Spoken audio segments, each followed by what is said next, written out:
전서 14장 1절부터 19절까지의 말씀 보겠습니다.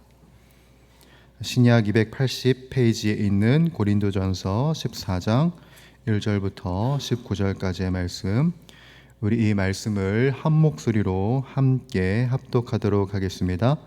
사랑을 추구하며 신령한 것들을 사모하되 특별히 예언을 하려고 하라. 방언을 말하는 자는 사람에게 하지 아니하고 하나님께 하나니 이는 알아듣는 자가 없고 영으로 비밀을 말함이라. 그러나 예언하는 자는 사람에게 말하여 덕을 세우며 권면하며 위로하는 것이요 방언을 말하는 자는 자기의 덕을 세우고 예언하는 자는 교회의 덕을 세우나니 나는 너희가 다 방언 말하기를 원하나 특별히 예언하기를 원하노라.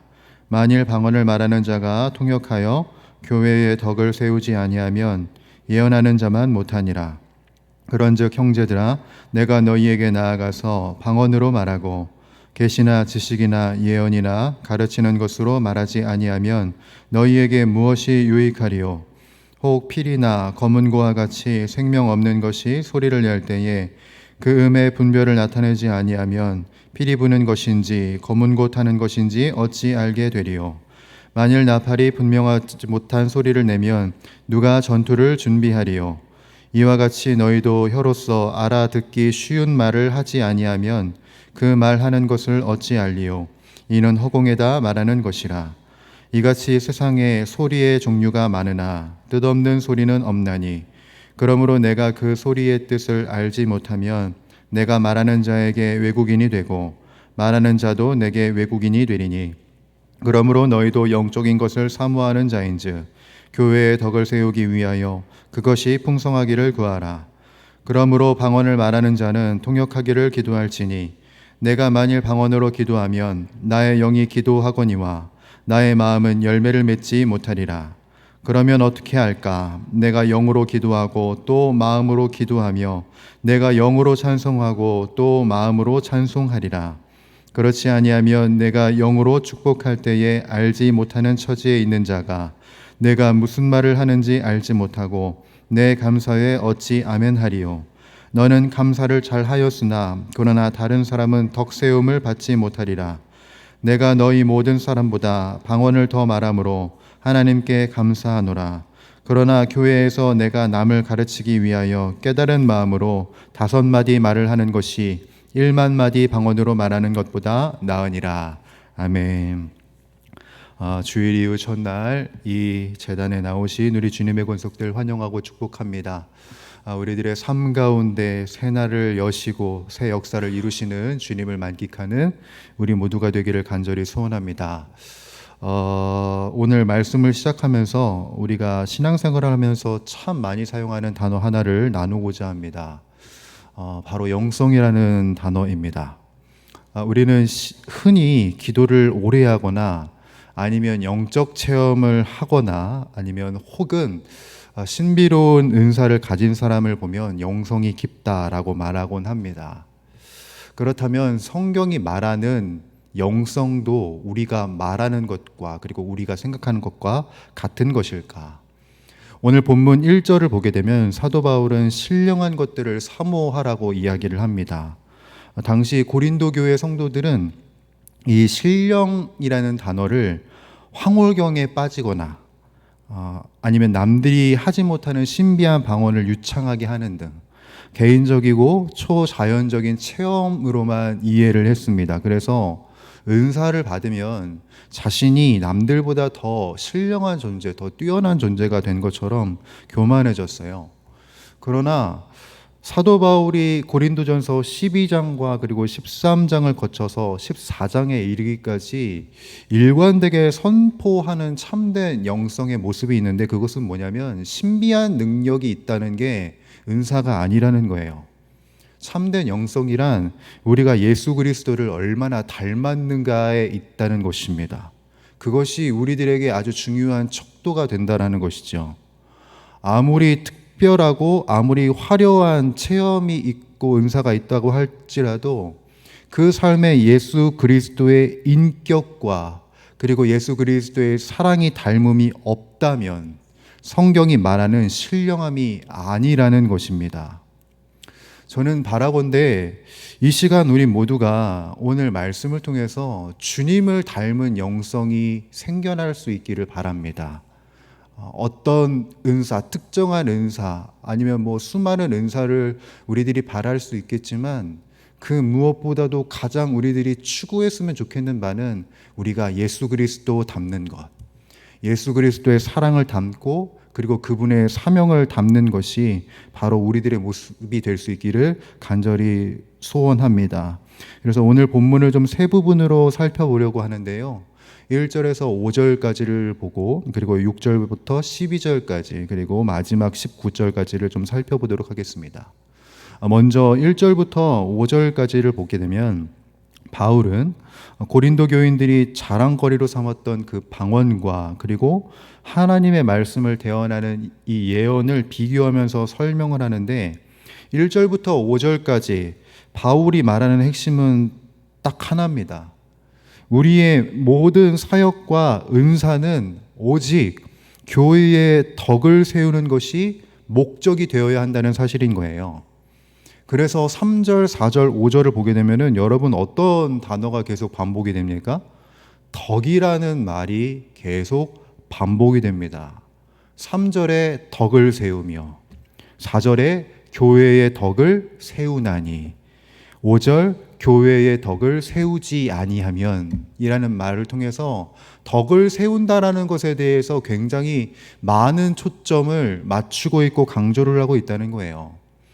자, 그러면 우리들이 여기서 좀 질문이 들어야 하는데 여러분 교회의 덕을 세운다는 게 뭡니까? 교회에서 착한 일 많이 하는 겁니까? 교회의 덕을 세운다는 게 뭘까요? 덕을 세운다는 말에 좀 표시를 해주셨으면 좋겠는데 헬라어 원어로 보게 되면은 오이코도메라고 해요. 어디서 많이 들어보셨죠? 우리 교회 오이코스랑 닮지 않았습니까? 예. 그것과 연관된 단어예요. 오이코스는 집이라는 뜻이 있고요. 그리고 오이코도메는 어떤 뜻이 있냐면 집을 짓는 건축을 의미합니다. 그러니까 덕을 세운다는 것은 건축을 말해요. 바울이 말하는 바 은사와 사역은 무엇이 되어야 하냐면 교회 공동체를 든든하게 세워가는 기둥이 되어야 한다는 말입니다. 만약 성도가 은사를 사용하고 사역을 하는데 자기만 드러나요.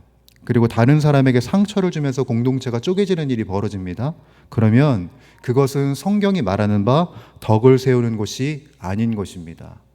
참된 영성은 지체들과의 관계 속에서 서로를 연결하고 그리고 떠받쳐주는 건설적인 관계가 되는 것이에요. 그렇게 서로가 서로의 사역을 통해서 서로를 세워주고 그로 인해서 예수 그리스도를 닮아가는 일이 이루어지는 것이지요.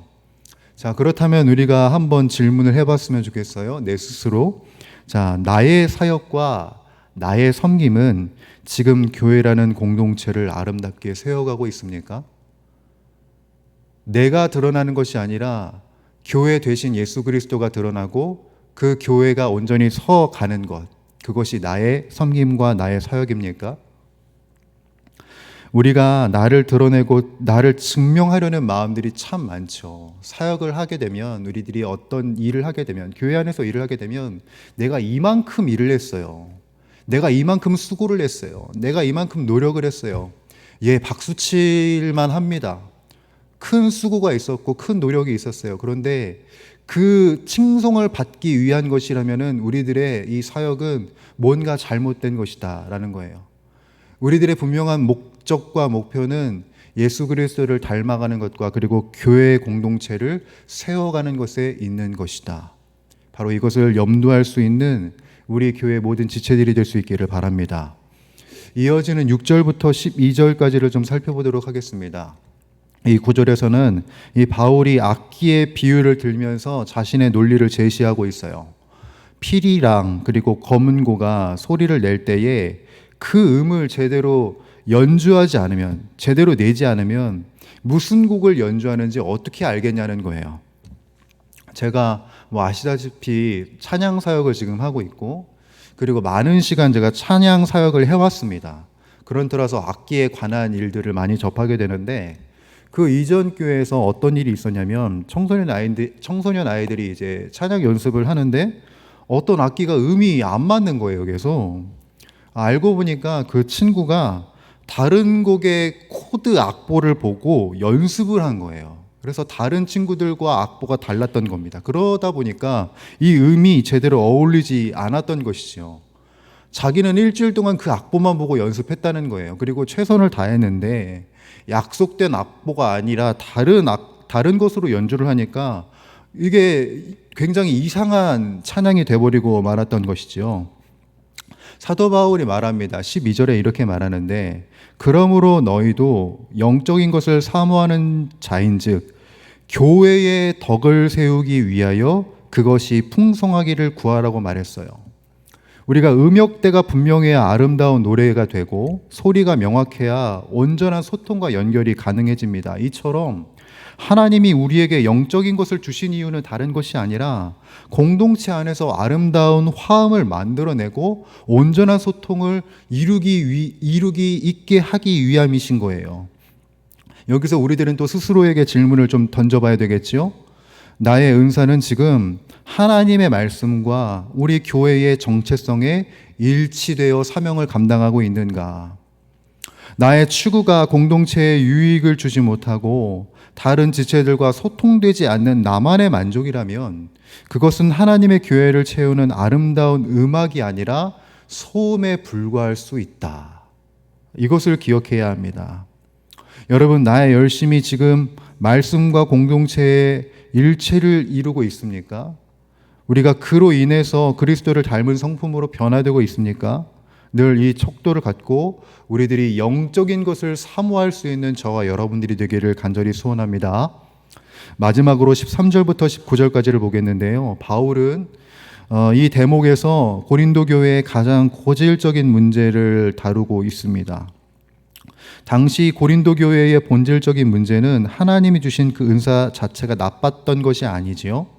성도들이 은사를 영적 우월감의 표현으로 자신의 자부심을 채우는 도구로 사용했다는 점이 문제였습니다. 이에 대해서 바울이 놀라운 고백을 하는데, 여러분 14절부터 15절까지 우리 함께 읽어보도록 하겠습니다. 14절부터 15절 시작. 내가 만일 방언으로 기도하면 나의 영이 기도하거니와 나의 마음은 열매를 맺지 못하리라. 그러면 어떻게 할까?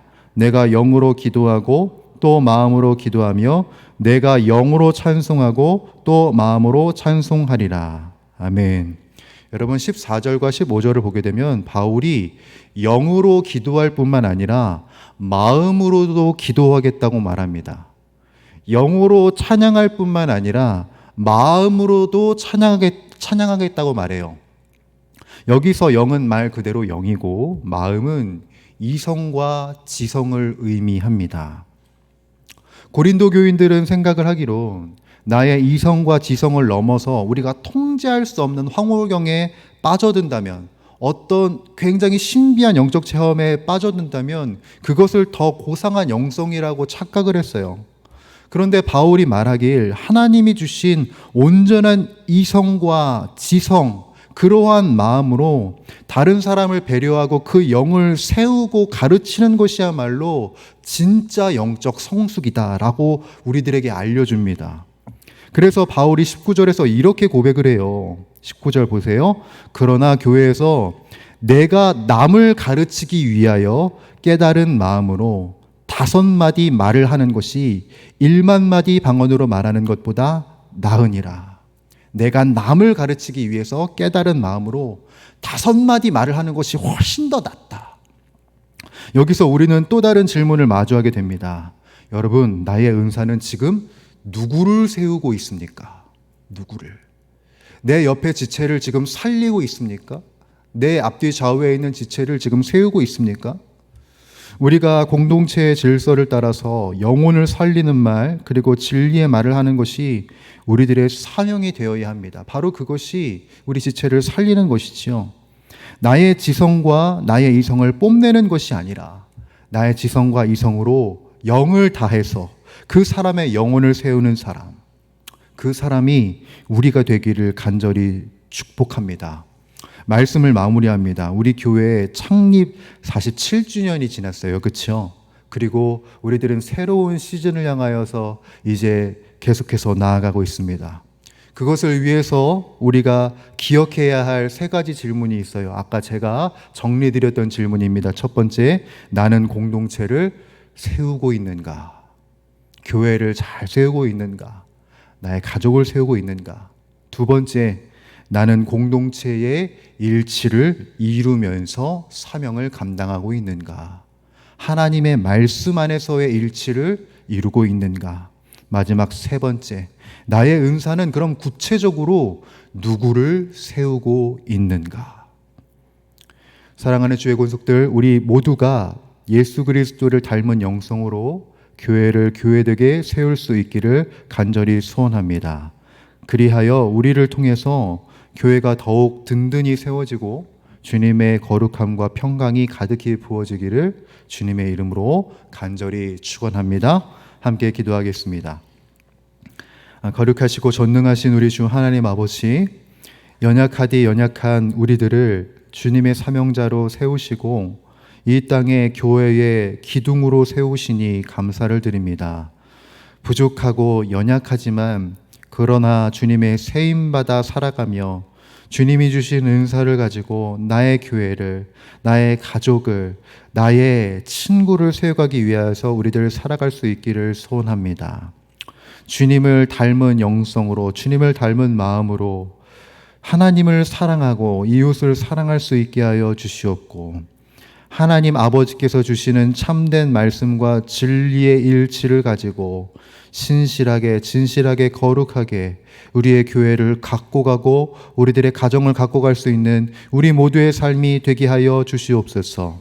진리를 추구하는 삶이, 또 공동체를 세워가는 것이 사실은 쉽지 않습니다. 그러나 우리의 교회를 위하여서 몸바치신 예수 그리스도와 같이 우리도 그렇게 살아갈 수 있기를 소원하옵나니 성령으로 인쳐주셔서 날마다 사람을 살리는 우리가 되게 하여 주시옵고, 사람을 살릴 때 나도 살아가는 것을, 나도 살아나는 것을 경험할 수 있는 우리 모두가 다 되게 하여 주시옵소서. 이 모든 말씀 우리 주 예수 그리스도의 이름으로 간절히 기도드립니다. 아멘. 우리 주님 가르쳐 주신 기도 함께 드리겠습니다. 하늘에 계신 우리 아버지, 아버지의 이름을 거룩하게 하시며 아버지의 나라가 오게 하시며 아버지의 뜻이 하늘에서와 같이 땅에서도 이루어지게 하소서. 오늘 우리에게 일용할 양식을 주시고 우리가 우리에게 잘못한 사람을 용서하여 준 것 같이 우리 죄를 용서하여 주시고 우리를 시험에 빠지지 않게 하시고 악에서 구하소서. 나라와 권능과 영광이 영원히 아버지의 것입니다. 아멘. 이 시간 우리 함께 기도하며 나가도록 할 때 주님, 우리를 통하여서 주님의 교회가 세워질 수 있도록, 가정이 세워질 수 있도록 성령으로 충만케 하사 마땅히 기도할 바를 알게 하여 주시옵소서. 특별히 바른 말씀, 교회의 정체성에 일치된 마음을 품게 하여 주시옵고, 우리들의 주어지고 맡겨진 사람들과 가족들과 친구들과 영적 교우들을 신실하고 아름답게 세워갈 수 있는 우리 모두가 되게 하여 주시옵소서. 그렇게 우리들이 사람을 살리는 일을 해낼 때 우리들의 인생 속에 모든 것을 합력하여 선을 이루시는 그 하나님의 하나님 되심을 만끽하고 경험하게 하여 주시옵소서. 우리 교회를 위하여서 기도할 때 우리 교회가 하나님이 기뻐하시는 교회가 되게 하시고 하늘의 복을 받아 세상의 복이 되어 용인 지역과 그리고 이 땅, 이 나라에 그리스도의 사랑을 흘려보내는 교회 되게 하여 주시옵소서. 그래서 이 영원에 이르기까지 하나님을 예배하는 참된 교회가 되게 하여 주옵소서. 오늘은 특별히 우리 담임 목사님 위하여서 기도하겠습니다. 우리 담임 목사님 일주일간 기도 주간을 보내실 텐데 우리 담임 목사님에게 영육간의 강건함을 허락하여 주시고 성령의 지혜로 충만케 하여 주시사 이 한 주간이 주님이 허락하신 은혜의 시즌이 되게 하여 주시옵소서.